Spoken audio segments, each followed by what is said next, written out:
2020, les élèves du CIO-CME ont repris le chemin de l'école. Les détails à suivre. 4 ans du régime de la rupture, les communautés étrangères au Bénin saluent les réformes engagées. Vous aurez les précisions dans ce bulletin. Mesdames et messieurs, bonjour. Les élèves des classes du CIO-CME ont repris le chemin de l'école ce lundi 10 août 2020. Après 4 mois passés à la maison en raison de la pandémie du coronavirus, ces écoliers ont renoué avec leurs ardoises, craies, cahiers d'activités et autres. Notons que cette reprise ne va durer que quelques semaines. L'objectif est d'organiser les compositions de passage en classe supérieure, bien sûr, pour mieux apprêter l'année scolaire 2020-2021. Réunis en conclave ce vendredi 7 août 2020, les cadres du Centre national de sécurité routière CNSR ont fait le point des travaux du premier semestre. Suivez ce reportage de la rédaction.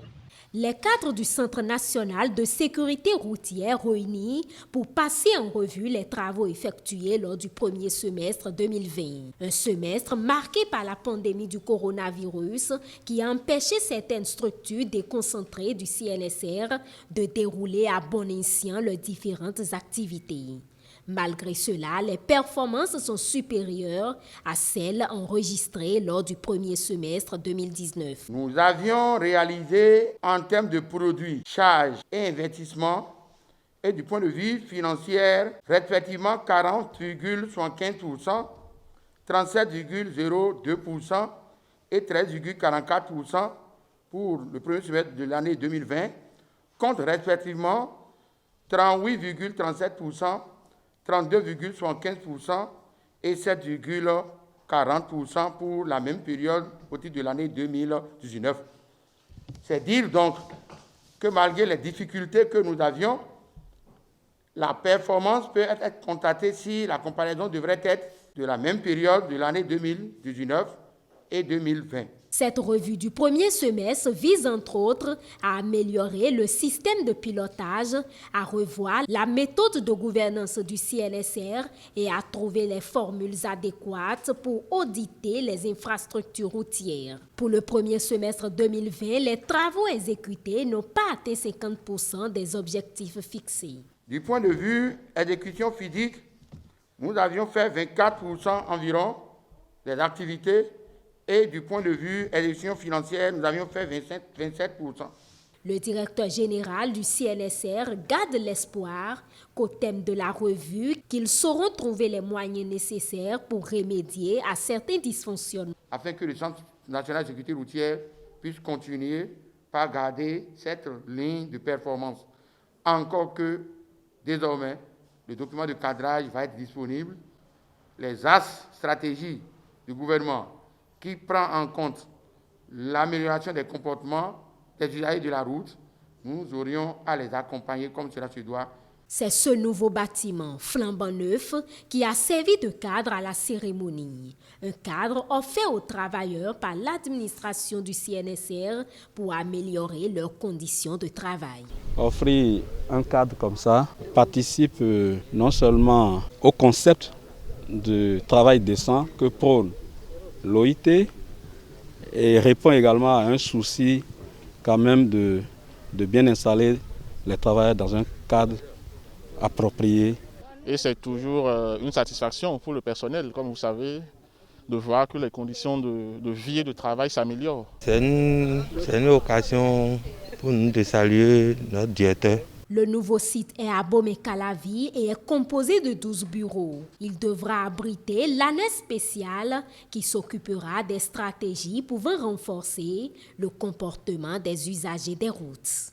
687 candidats ont composé le samedi dernier les épreuves du concours lancé dans le cadre du recrutement de 62 agents contractuels pour le compte de la police fluviale. L'une de nos équipes était au centre de composition du lycée technique Koulibaly de Cotonou. Reportage. Le ministre de l'Agriculture, de l'Élevage et de la Pêche et son homologue du travail de la fonction publique au Collège technique Koulibaly. Cette descente s'inscrit dans le cadre du concours de recrutement de 62 agents contractuels pour la constitution d'une brigade de surveillance des plans d'eau. Bien avant 8 heures de démarrage des épreuves, les deux autorités ont échangé avec les surveillants de salle. Vous constituez une partie de l'équipe de surveillance et vous savez que la qualité d'un concours, d'un examen commence par la qualité de la surveillance. Il n'est plus question que nous puissions laisser les gens tricher, disons, prendre la place des méritants. Cela ne peut plus se passer dans notre pays, vous le savez bien. Et vous avez une responsabilité par rapport à ça. Donc, il faudra faire correctement votre travail en relation avec le second surveillant de votre salle. Nous comptons sur vous, tout simplement. Après cette étape, Gaston Doussoui et Adidjatou Martins ont procédé respectivement au lancement des épreuves. Les plans d'eau du Bénin ont été assainis. Sans une brigade de vigilance, sans une brigade de surveillance, les velléités d'alors peuvent encore être reprises. C'est pour cela que l'État a accepté de faire recruter des agents de 3 catégories pour s'occuper de la surveillance permanente de ces plans d'eau afin que la ressource halieutique reste disponible.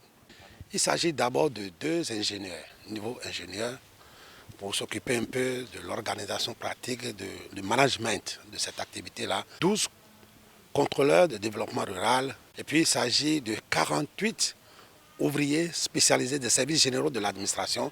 Je voudrais préciser quelque chose. Il s'agit de recrutement d'agents contractuels, durée 2 ans, renouvelable. Assez souvent, on recrute des contractuels. Après, ils disent qu'il faut qu'on nous recrute, qu'on ait des contrats à durée indéterminée. Ce n'est pas obligatoire. Le gouvernement qui organise le concours d'agents contractuels a la latitude, s'il est satisfait, de reconduire ou non le contrat. Ils sont au total 689 candidats qui aspirent à la fonction d'agent de police fluviale. En somme, 616 hommes et 73 femmes sont repartis dans 20 salles. Une composition, faut-il le préciser, qui se déroule dans le strict respect des gestes barrières. Je l'annonçais en titre, les actions et réformes du gouvernement en place n'épatent pas que les Béninois. Même les communautés étrangères vivant au Bénin louent les réformes de ce gouvernement, les réformes engagées dans le pays. Suivez cet élément. Depuis 1960, le Bénin ne cesse de renforcer sa diplomatie et de prouver son intégrité territoriale. Oui, il faut le dire avec beaucoup d'enthousiasme que le Bénin est une terre hospitalière. Nulle part, depuis que je suis au Bénin, aucune fois nous avons été traqués par même la police, par l'administration ou par quelques règlements que ce soit. Des communautés étrangères vivant au Bénin saluent les avancées notables enregistrées depuis des années en matière de développement. Exemple à l'appui, elles sont revenues sur les grands chantiers et les grandes réalisations observées depuis 2016. Depuis l'arrivée du président Talon, nous avons senti un changement vraiment radical au niveau de l'administration. Quand je prends sur le secteur politique, beaucoup ont considéré que la révision du président de la République, la révision constitutionnelle, consistait pour lui une manière de s'éterniser, de rester ad vitam aeternam au Bénin. Mais les Béninois ont été surpris que nulle part, aucun article ne dispose que le président devra rester au Bénin après le nombre de mandats requis par la Constitution.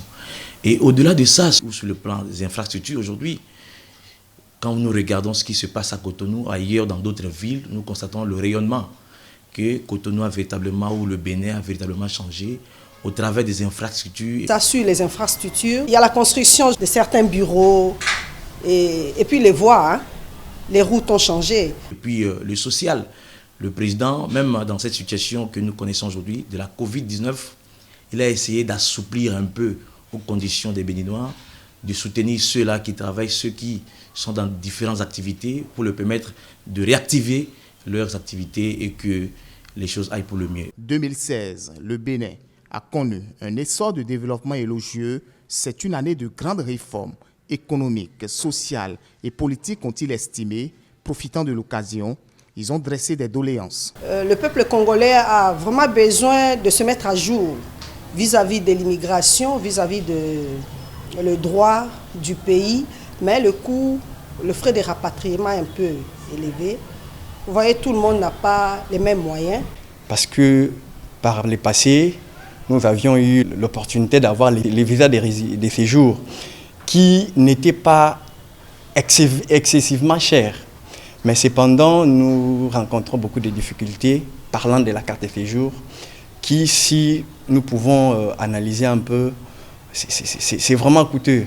Nous ne demandons pas, nous ne faisons pas la plaidoirie pour qu'elle soit gratuite, mais pour que les conditions soient plus ou moins amoindries et que cela permette ceux qui viennent ici, ceux qui vivent au Bénin, puissent se régulariser vis-à-vis de l'État béninois. Que le gouvernement nous aide à revoir les prix pour les inscriptions et puis pour certains traitements dans des grands centres hospitaliers. Le Bénin s'impose au quotidien, les réformes engagées séduisent des communautés, preuve que le gouvernement est sur le bon chemin.